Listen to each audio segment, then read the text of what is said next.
Assalamualaikum warahmatullahi wabarakatuh. Hai para petani kelapa sawit dimanapun Anda berada.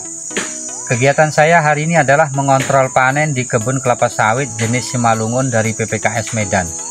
Nah, pada kesempatan kali ini saya ingin berbagi ilmu dan pengalaman bagaimana cara merawat kebun kelapa sawit dengan modal yang pas-pasan, artinya dengan perawatan yang di bawah standar, tetapi hasil yang kita dapatkan agak lumayan ya.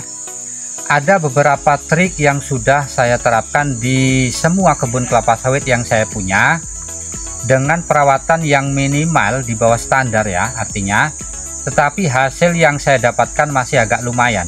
Seperti hari ini ya, dimana semua kebun kelapa sawit itu mengalami trek, tetapi buah yang ada di kebun saya ini masih agak lumayan ya. Apa saja trik yang sudah saya terapkan di kebun kelapa sawit saya ini? Ayo sama-sama kita simak. Oke, kita lanjut lagi ya bos. Jadi sebelum saya sampaikan apa saja trik yang sudah saya lakukan dalam hal perawatan atau pemupukan kebun kelapa sawit yang saya punya ini dengan hasil yang lumayan. Nah, pastikan dulu bahwa tanaman yang kita tanam itu adalah dari tanaman yang unggul atau bibit unggul ya.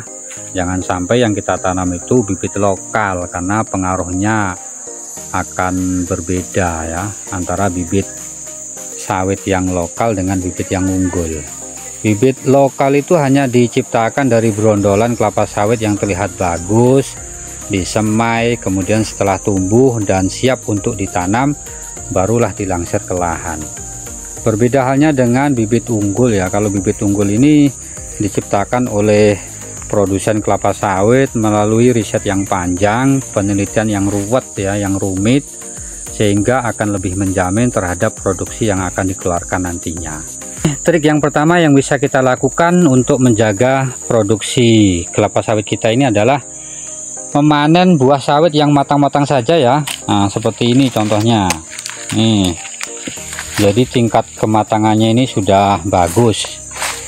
Jangan sampai yang kita turunkan itu masih mengkal atau masih kuning-kuning kunyit, itu jangan diturunkan ya, karena itu akan berpengaruh terhadap produksi tanaman kelapa sawit kita dalam jangka panjang.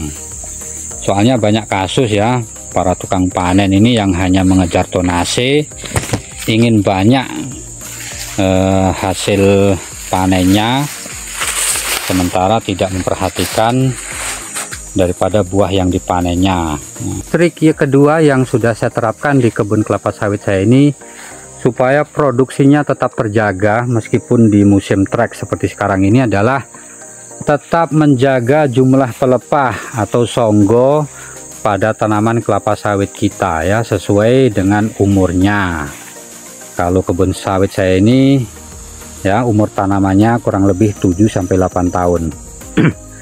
Jadi saya selalu memperingatkan kepada tukang panen saya supaya ketika panen itu jangan sampai over pruning ya, atau dalam artian jangan sampai berlebihan dalam memotong pelepah kelapa sawit.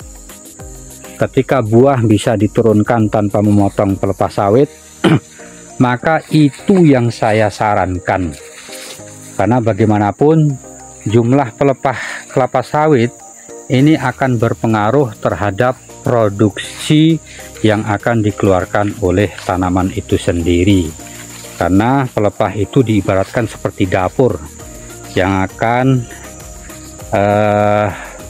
menumbuhkan dan Trik selanjutnya yang sudah saya terapkan di kebun kelapa sawit saya ini adalah selalu menjaga kelembaban tanah, di mana hal ini sangat penting sekali bagi pertumbuhan dan perkembangan kelapa sawit kita di saat kebun kita mengalami kekeringan di musim panas.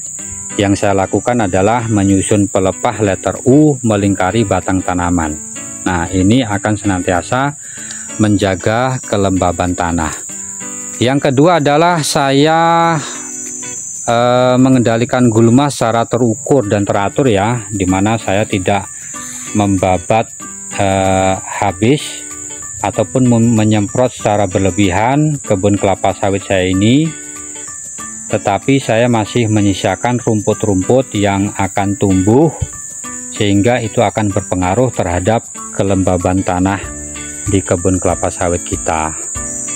Trik keempat yang sudah saya praktekkan di kebun kelapa sawit saya ini adalah rutin memupuk, meskipun dengan tanda kutip di bawah standar yang disarankan. Misalkan perusahaan produsen kecambah kelapa sawit itu menyarankan kalau umur 7 tahun itu 5 kilo per batang misalkan ya. Tapi dengan kemampuan yang saya miliki, saya hanya memupuk 3 kilo, dan itu tetap saya lakukan karena akan berbeda dengan para petani yang tidak rutin memupuk ya. Tentu hasilnya juga akan berbeda. Nah, kuncinya adalah rutin dalam pemupukan meskipun dengan kondisi yang minimal. Nah, bisa kita lihat ini ya.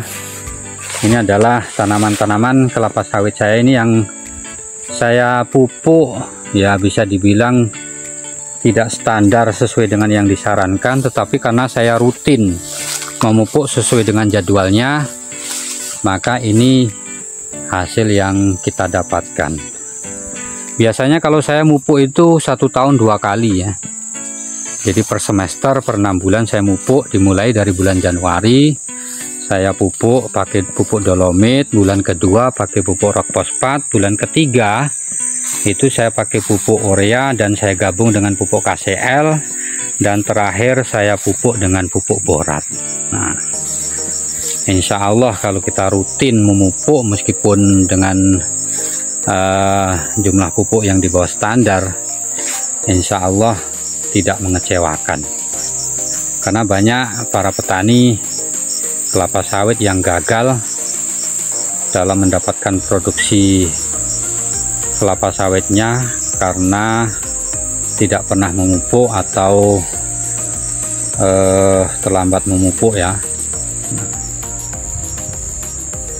Oke, barangkali itu saja ya yang dapat saya sampaikan pada kesempatan kali ini. Mudah-mudahan apa yang saya sampaikan ini bermanfaat bagi kita semuanya.